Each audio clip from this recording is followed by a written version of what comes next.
right, folks, welcome to episode 38 of our Run Club, the podcast. Today we're talking tech. We've got a special guest. Hey, I'm back again. You might recognize him from previous podcasts, but Adam is back. He's got some experience with some running technology, and he's like super fast and kind of knows what he's talking about. So we brought him along. Yeah. But before we get into all that, I haven't seen you guys in a little bit. How's your running going? Razor, what have you been up to? The running has been going well.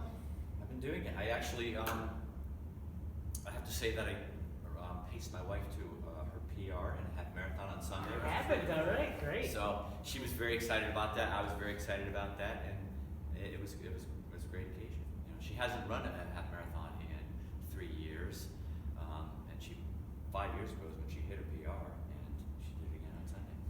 So it's a great day, victorious day for her. So That's we're awesome. excited about that. So yeah, I have to say that really kind of flying high on that. I feel good about that.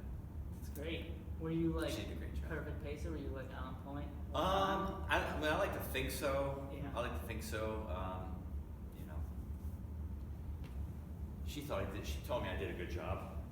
She could be real nice, but she did it, and that's good. You know what I mean? That's what counts. Mission Yeah, accomplished. You got it. You got that. Yeah. Accomplished. How about you, Adam? What have you been up Yeah, to? what have you been up to? I am for sure like in the best shape of my life, which is awesome. I didn't think I'd ever get back here, and then even further that. So yeah, things have been going really well. I'm also chipping away at personal bests, that have been set in my 10K. I hadn't run one since 2007, so Wow. it's 12 years ago now. Yeah, it's crazy to think about. Yeah, and then just slowly chipping away at those other distances too. Some of them are 2013, 2014. So Wow, that's great. yeah, It's very impressive. It gives me hope. Adam. Yes. I've kind of There's hope resigned. there. I've resigned myself to saying I'm never going to run a PR again. Oh, you know, But now you give me hope, Adam. right, exactly. you can do it. You just gotta put in the work, right? Truly, yeah. Put in the work and put the time in, and you get back there. For me, I'm just trying to fit in a run. Like yesterday, I put the kid down for a nap and was like, I'm gonna get on the treadmill and try to get something in. Yeah. And it was 3 miles, and he was up. So that was a. Yeah, take what you can get sometimes. Yeah, that's it, man. You know Like what I we mean? said, That's- you gotta. Having a treadmill in the house is actually a good thing. You know, it's good for that situation. It was helpful, but you gotta seize that opportunity. Yeah, you do. And I only managed 3, but it's all right. You got something done. You know. Well, let's get into it. What do you guys say? Talk a little bit Let's about do it. some technology that helps us runners run a little faster. There's been some hot debate lately about some of these shoes that people have been using. A lot of the brands do it, but they have been putting these plates in shoes to make you run a little faster. I've had a couple on my feet, and it kind of feels like you're cheating, like you're being propelled forward. You know what I mean? Like you're not working as hard. You're running on juiced shoes. Yeah, exactly. Like I have a pair of, they're called Asics Glide Ride, and it's kind of like a cheaper version of a lot of these like super high-end ones.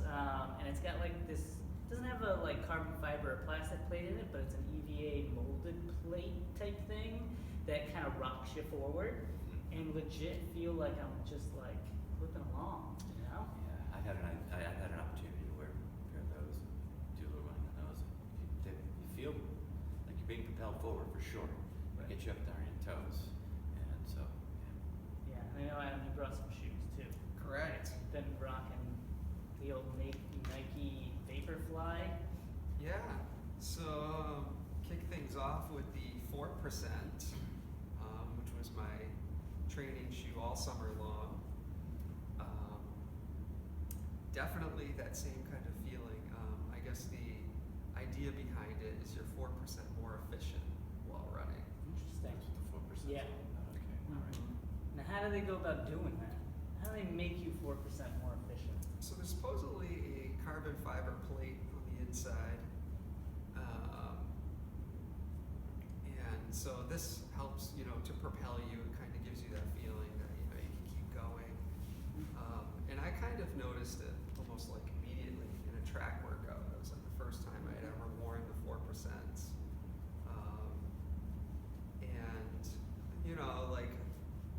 would say I was immediately running like 3 to 4 seconds faster per 800 meters, like in an interval Wow. on the track. All right. Um, Now is that 4% faster than you usually run? It actually is. Yeah. It actually is, like right on the All right, nose. There we go. Yeah, and so I had just done my own research online.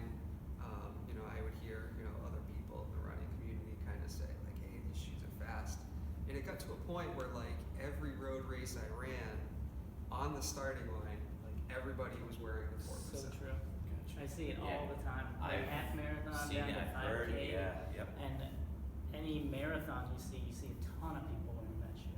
Mhm. I saw a stat that 31 of the last 36 podium spots in World Marathon majors have been wearing this shoe or some type of variant of it. Yeah, and it comes in actually. Nice.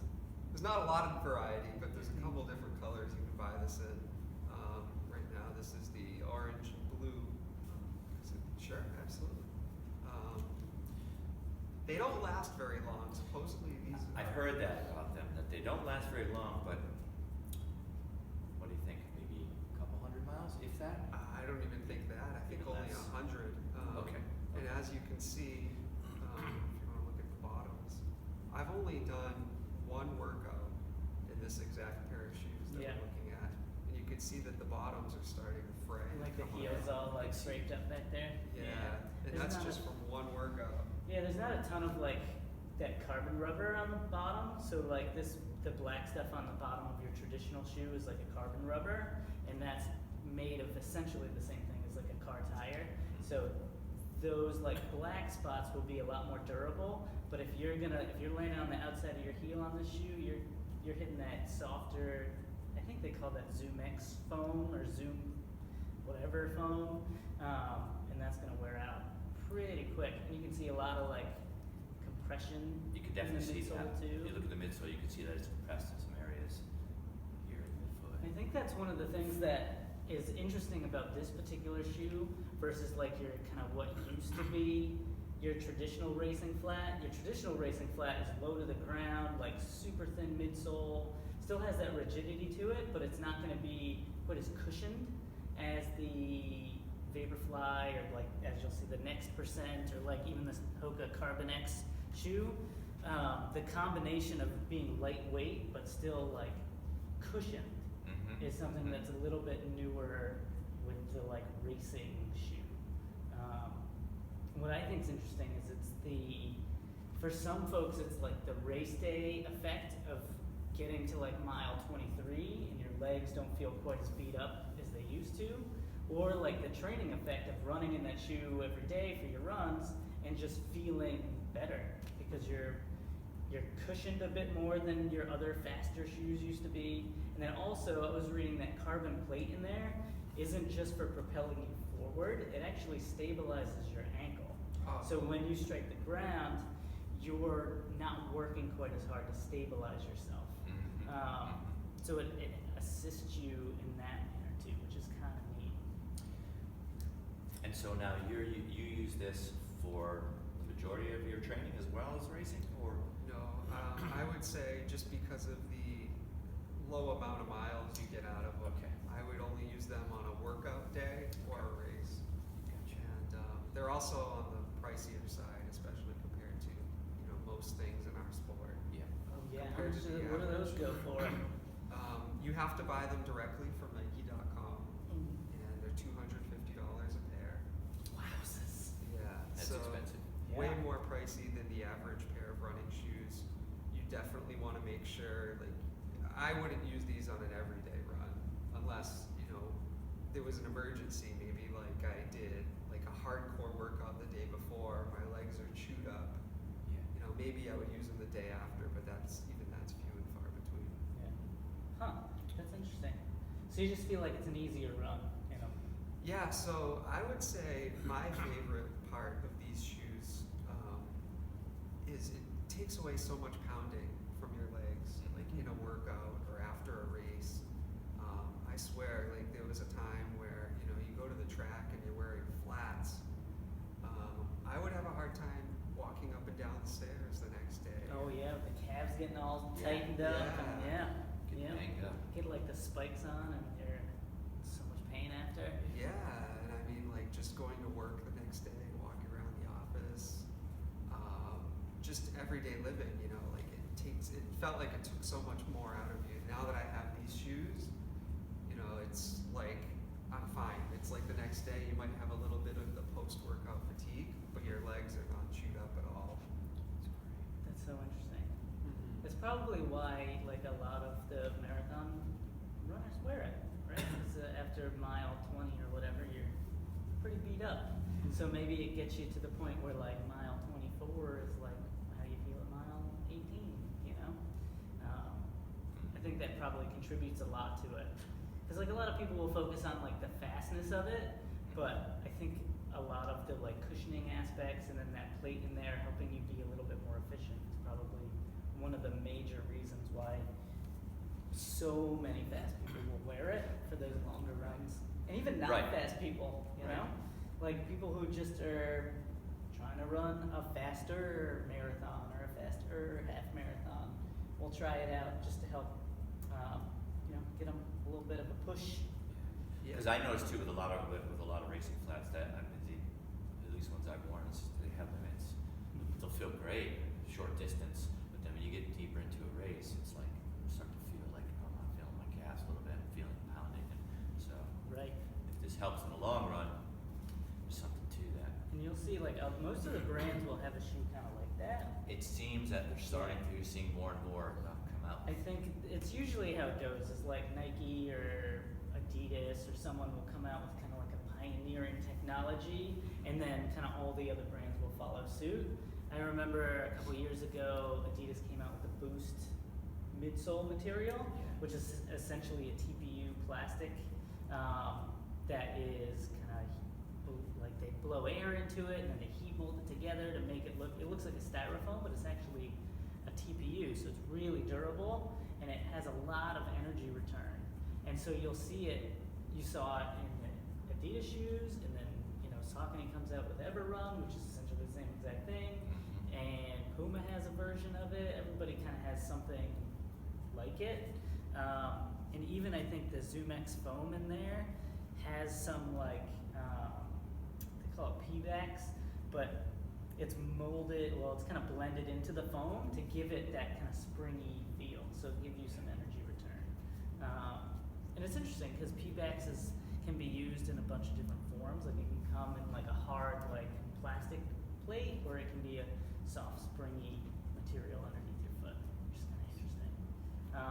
But I remember Katie, who works at the store here and who has been on our podcast before, mentioned that she had a pair of these Hoka Carbon X shoes, and basically saying exactly what you're saying. So like it felt like she hadn't even done a workout after she finished the workout. Like it was just like another run. fresh after the work, Yeah, it just feels like another run as opposed to a really hard workout. Almost like you're cheating. Well, Yeah. I mean, I wouldn't view it like that. I would say it's more of a tool. I Right. would say that you're using it in conjunction with hard work. Like, I feel like that would be a real disservice to my own running and maybe a lot of other people's to say, like, oh, it's the shoes that makes you faster. Right. You still have to be fit. You still have to do put in the work. Right. Like, you know, the shoes definitely help. You know, maybe in the past I would have gotten injured doing some of the workouts I'm doing, but wearing the shoes doesn't, you know, like, it's not making me get out and have the motivation to do a 12-mile tempo. Or, Right. you know, a 26-mile long run, you know, like, you have to put in the work with the shoes. Yeah, you still got to put one leg in front of the other. Correct. The shoe ain't doing that for you. They're not rocket shoes. They're not, They Exactly. don't have rockets on the back. Nope. Not yet, anyway. Not yet. Well, let's hover shoes will be next. Who knows? You know, the upper is interesting too. I noticed. Do you notice anything different in the upper in this one, Adam, when you wear it? Yes, actually, and it's different when we go into the Vaporfly Next percent. Yeah. But yeah, this is definitely, I would say it's a little more on the front there. Yeah. Because it's like a sock basically too. Yeah. So like the upper, a lot of the shoe companies are moving in that direction where it's kind of like the upper is one piece as opposed to being multiple pieces sewn together. So like the Vaporfly there is like a knit material, right? It's like a cloth. It is, yeah. Yeah. Whereas some, like the Hoka one here, is not quite as like sock-like. It has a little bit more like nylon content to it, so it feels a little bit more. It's not as soft up against the skin, but I think it would be a little bit more efficient at moving moisture. You know. Yeah, right. I would imagine that one would get a little wet if it was raining or if your foot got real sweaty. Correct. So that brings us to the next shoe because they attempted to correct that exact problem Ah. with the Vaporfly Next Percent. We're going for the pink and black attack here. Brett Wow, the right. Hitman Hard. That's a good looking shoe. Yeah. Oh, look at that. And so this, they tried to correct that problem because the 4% here, supposedly, a lot of elite marathoners, we're talking to big names, were saying that this wasn't the most efficient shoe to wear. You know, it was taking in water. If it was a rainy day, it had a hard time with some traction on the roads. Okay.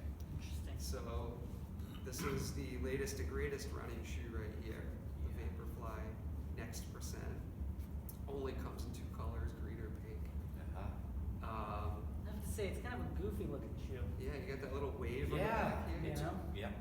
It's Like a not bike like, helmet. Exactly. like you wouldn't go walking around in that shoe. No, not at all. And so this shoe right here, this is actually my favorite. Like when it comes to racing, I'll always wear this over the. So you've 4%. worn this. There. I've only raced in it In it, once. yeah, okay. And this exact pair is actually unworn. So Did you PR? I did. Sweet. Uh-huh. You can notice that difference. 10K personal best. Nice. So this repels water. Yeah. Yeah. Feels it. Feels like Yeah. Looks more like one of those like shell jackets you would wear on a rainy day. Like it's got that kind of feel to it, where it's like scratchy. The midsole looks a little bit different too. Yeah. Yeah. Doesn't it look like it's a little beefed up? A little bit more cushioning back there. Yeah. And then yeah, there is a little bit more traction on the forefoot. Yeah, and it definitely feels like while running, it's encouraging you to run on that forefoot, which is good for me because that's kind of how I've always raced, anyways. Yeah. I noticed I had like another pair called the Zoom Fly, which is like the lower price point. I'm very cheap. That's kind of what I'm getting at. Nice. But it was like a lower price point version of this a couple years ago, and I remember having the sensation of like, I have to run on my forefoot. Because like if I don't, it's uncomfortable. Right. Like I didn't enjoy landing on my midfoot or on my heel in the shoe. It was kind of like forcing me to be a little bit more up on my toes and run a little faster. So if you were a heel striker, it might be a little bit uncomfortable. Yeah, maybe. I think this one will be a little different just because it's got so much cushioning back there. Yeah. So you might be okay. But the one that I had wasn't as soft, I don't think, under the foot. Didn't have Zoom X foam. It was Zoom whatever foam. And so these are, I guess, you could call them the 5%, but I guess it's not actually enough.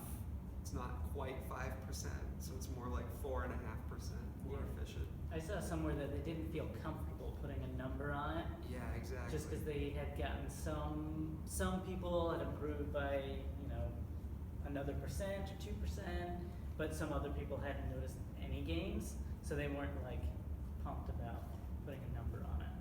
Interesting. Yeah, I would say my reason for wearing these in a race as opposed to the 4% would definitely be the fact that it repels water and moisture. So I did do one workout. I have one other pair of these Next Percents at home. I did a workout very recently on a day where it was like pouring out. These were definitely better on the road than the 4% would have been. With the traction, Yeah. Traction. you weren't slipping and sliding. That's important because I find sometimes just running like on wet pavement, you just slip and slide around some shoes.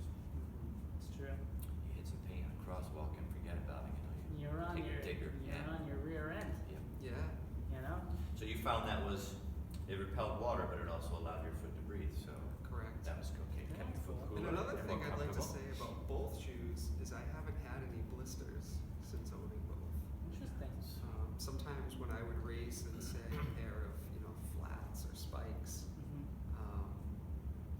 even like my most recent 5K, which I ran in like May, I had like this big blister on the bottom of my foot just from working hard and really digging in. Yeah. I haven't had that issue with either pair of these shoes. So they fit really well too. Correct. See, that's the thing. Is you gotta make sure you get a shoe that fits. Otherwise, you're gonna end up with blisters or toenails falling Or off. toenails falling off, something like turning that. purple and falling off. It's really interesting. It's Cool. yeah, I guess the reason why I brought this Runner's World Gear of the Year magazine is because there was an article I read when I was flipping through during a lunch break where we were talking about the gear that changed everything. And so in this article, the gentleman they wrote about found his favorite pair of shoes, and he was just talking about how this pair of shoes, in this case the Adidas Adizero Boston for him, changed everything. He didn't really have the injuries anymore. He kind of felt great every day wearing them, and just finding that pair of shoes that's perfect for you.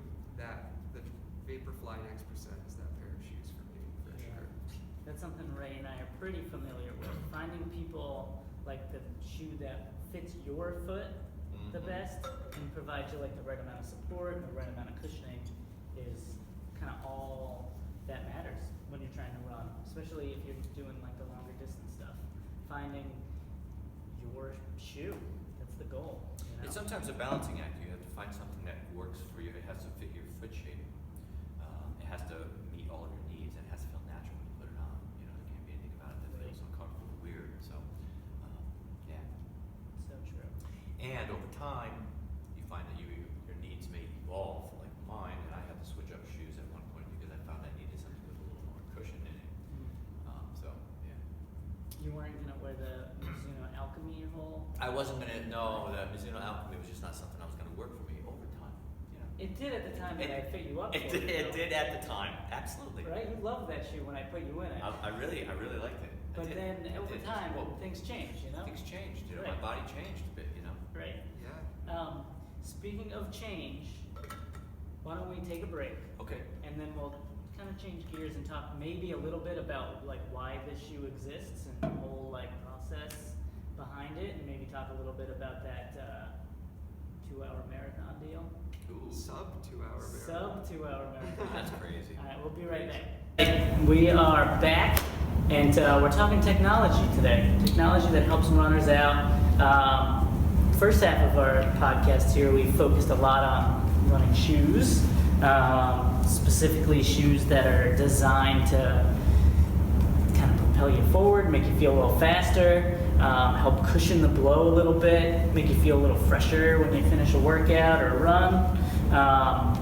And I know that Nike Vaporfly 4% was basically built around this whole marketing effort by Nike to break the 2-hour marathon. Gentleman by the name of Eliud Kipchoge. I remember when that was like it was all hyped up a couple years ago. It was very like a lot of buzz around this thing, That's you know. And I remember the first one I stayed up. I watched it live, and it was super exciting. Because the way that they did it was they had 3 dudes who like trained together, or didn't train together, but they were tested together, and they would have like, the way that they set it up was crazy. Did you guys watch that thing or hear about it? I watched highlights of it. Yeah. I didn't watch the whole thing through, but it was pretty amazing. It was amazing all the different things that they controlled in a situation, as far as pacers, doing it on, I think it was a Formula One racetrack. Having a pace vehicle, and it was just really cool. The right shoes, the right everything. Yeah. But proper training, Right. incredibly fit people, Yes, like the fittest people. the fittest people, the Yeah. fittest runners, and so. Right. Yeah. I It's thought it was pretty cool. wild. I thought it was really cool how they Yep. controlled for all that. Yeah. And so that first one he ended up running what, like 2 hours and 25 seconds. Or Yeah, something. she was off by like 20-ish, 20-something seconds, so, which was amazing, you know, I was able to do that, but missed by that much. Just by that much. Just that much. But then they did it again, right? This year, not too long ago, actually. Another attempt about 2 years later. Yeah, which is that's nuts. And the shoes he was wearing were kind of a like prototype version of something like this that were like super engineered. And he, I mean, he had to run it, right? So he had to use his legs. Yes. But he had some assistance with the shoes. They changed the course too. I think the course the second round was more, there was a lot more straightness to it. Yeah, they wanted to make this as flat as possible, and if there was a turn, they didn't want it to be wide. You know, they just definitely wanted to make this as fast as possible. They gave him like an entire team of pacers. They had lasers on the vehicles on the road that kept everyone on track, on pace. Monitored the nutrition the whole way. They even used a type of like energy gel that I'm really not too familiar with. Is it Morton or? You know what I'm talking about? No, I don't. I don't. Like a black packet. Yeah. And I guess the idea behind it is when you take it in, it almost forms like a ball in your stomach. Huh. And so yeah, it kind of creates that feeling that you're full, and it's kind of different than maybe a stinger or a goo. Interesting. Wonder what's in that. Yeah, right. Well, maybe you should get some here. We Yeah. can check it out. Find out about this stuff. That's amazing too. I hadn't even thought about that. I even thought about nutrition during the race, but Right. that's amazing stuff. That's one of the reasons why it can't be a world record. There's lots of different reasons, but one of the reasons is he had like a bike riding next to him, Yeah. handing him Pace nutrition. car, yeah, exactly. They monitored his nutrition the whole way. Yeah. And yeah, I mean, it's huge in the sense that a major human barrier was broken. I mean, it's remarkable. It really is. But, you know, at the same time, maybe running purists are kind of saying, well, you know, it was kind of, you know, contrived, it was aided. Well, yeah. And that also, like, wasn't really a race. He's not racing anything, right? It's one guy. Raising the clock. Yeah, Racing that's the it. clock. Racing the clock. That's It's it. more of a time trial than an actual Mhm. race. I would be a little more impressed if it actually happened like in a race, because very shortly after this, and it really is amazing, this feat was, you know, accomplished. A woman actually broke the marathon record in the Chicago Marathon. Right. This She was ran like only 2:14 or yeah, something. only days Yeah. later. Yeah. I bet she was wearing these shoes. I'd Pretty like good to see a chance. photo. I think she was. I One. think she was. That's amazing. It is. But the dude has run like 2:01 in a race, right? He's done the Berlin Marathon. He ran 2:01 something.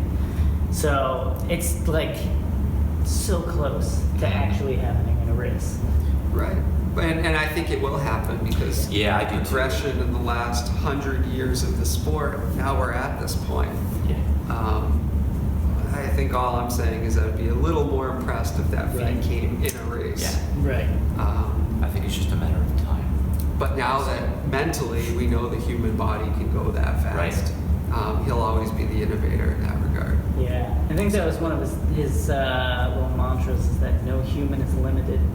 So now you know you can. Someone did it, so other people can do it. It'll be done. Yeah, it's Yeah. kind of Yeah. like Roger Bannister in that first sub 4-minute mile. Right, right. Now, I think the exact, it's less than 700 people, 600 something people have broken the 4-minute mile since. Yeah.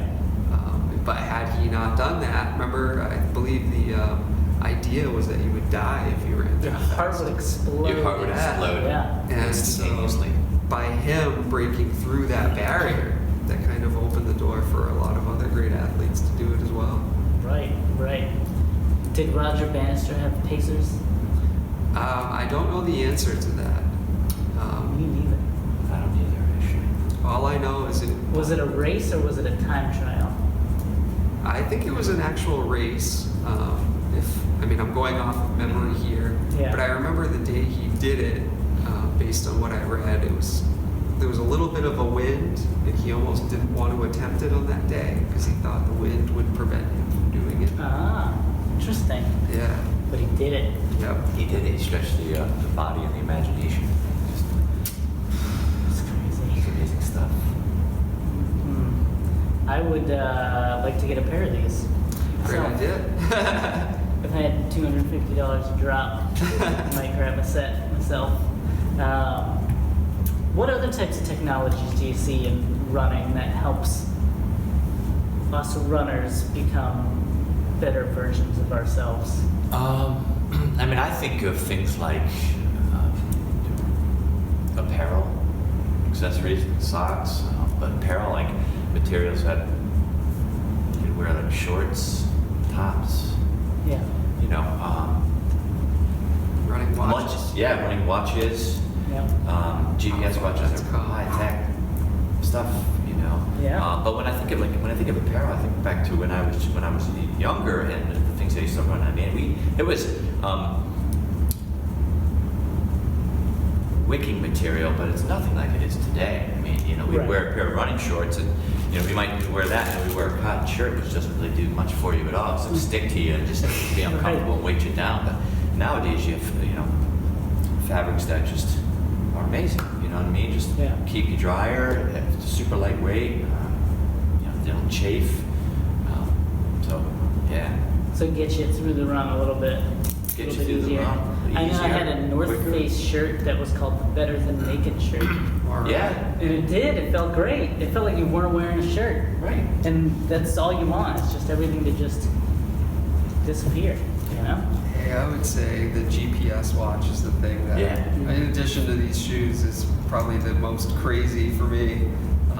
I remember, and Eric, you're kind of my age, Yeah. in the mid-2000s, if you wanted to know how far you ran, you went on Google Maps, Oh yeah, and did you you traced map it your out? run Yeah. on every single side street. You know, you made sure you had all those lines and dots exactly. Yeah. And now the GPS watch does that for you. And now the GPS Crazy. watch does so much more. You know, it can track your cadence, you know, how many steps you took, Heart rate. Heart rate. stress. Yep. It can even do It stress. can do Yeah. stress, yeah. It can tell you how long you need to relax before your next run so you're recovered. It can do VO2 max estimates. It can do vertical oscillation. It can do ground contact time. It can do all sorts of things. And with Bluetooth, it can go straight from your watch to your phone. That's crazy. And then onto the interwebs so everybody Exactly, can on see the it. interwebs. If you have it linked to Strava, it can go right there. I'm still not comfortable with Strava just yet. I haven't Yeah. used it. But, Why are you uncomfortable about Strava? you know, I don't really want people like Googling what I'm doing on a given day, but I understand. it's more of a privacy I thing. hear you. I don't blame you. But, you know, maybe if you set to private, I'd be all about it. Yeah. I mean, the GPS watches are like the jam. They used to be like huge. You used to take up half your forearm. Yeah. And now they're like just a normal watch. You could wear it going out or you could wear it for a run. And they're super easy to use. One button, hit it, you're out the door. Yeah, and also another thing is with Bluetooth, sometimes I just have it sitting on my counter when I'm not using it. Texts show up on it. Yeah. It'll let me know when Oh, someone's wow. calling. Emails show up on my watch. It's crazy. That's crazy. Yeah. It's amazing. You can put all your music on it and Yeah. more. And the heart rate monitors, the wrist-based heart rate monitor is amazing. It is, yeah. There's no, I mean, it's right there in your wrist, Right. and there's no strap involved, and it's just pretty amazing on that. Like I've been using this Apple Watch for a while. It's not like as accurate as say like a Garmin watch or whatever when you're running, but the fact that I can go for a run without my phone and someone could call me and I could just answer it Yeah. on my watch, Yeah. and I can stream like all the music in the world from my wrist. It blows my mind. Yeah. It's crazy. And that wasn't the thing, you know, less than 10 years ago, even, you know. There's another thing I heard with there's something about a feature where there's if you're distressed, if you're experiencing Yes. physical distress, or if you've been assaulted or something, you can alert. Yeah, I think Garmin has like a feature in some of their watches where like, yeah, it'll alert all of your contacts that something is wrong and it'll ping your location. That's cool. So they It's just like, amazing. it'll contact the emergency services and then also text all your like emergency contacts. So they know where you're at and something's wrong. Yeah, it's That's unbelievable. great. Yeah. Because I just got my latest edition of Runner's World yesterday, I know what Yeah. you're talking about. and the woman on the cover was saying that 84% of women out there have been, dealing with harassment or other things. It's true. And I remember even, it's a few years ago, right near my hometown, a woman was, murdered while running. And so that technology would be especially helpful, if someone's in for sure. distress. Yeah. Right. And even for, men, we can go back to the hawk story, like Yeah, when you were attacked by the hawk, Right, yes. it would be so nice if Yeah. I was able to kind of let someone know I was in, 8 miles deep in the woods. You were being attacked by And there's a a hawk crazy going. hawk. Right. No, but it's a wild feature, and it's just right at the It is your a, wrist, yeah, super helpful. I think all the major watch manufacturers who do that should implement something like that, for sure. Yeah. I hate to do this, but I think we gotta wrap it up, fellas. We gotta, Right. Do we have to? yeah, Oh, man. unfortunately. I mean, we could do this all day. We could talk about. There's stuff we could talk about. Forever. Right. Yeah. Hours and hours. But okay, Yeah, we'll have to do it again sometime then. I guess my closing thought is we're all learning. Technology is always changing. And there's still more things I want to read more about, such as those energy gels we briefly Yep. discussed. Yeah. So, yeah, evolution of sport. We're getting better. Right. We're getting faster. We're getting stronger. I mean, what else would we wanna do, We don't wanna go backwards, man. No? We're runners. You know what runners Yeah. do? They go forward. Run forward. We're not running backwards. Nope. We're going forward. Runners run forward. So with that, we'll sign off. Thank you, Adam, Thanks Adam, for coming by. We'll have you again on the podcast sometime. Hey, we're getting closer to episode 500, which means the Pat Mullen. Yes. That is true. It's true. We're inching closer week by week. We'll get there. But again, thanks for tuning in, and we'll chat next week. Later. Keep running, folks.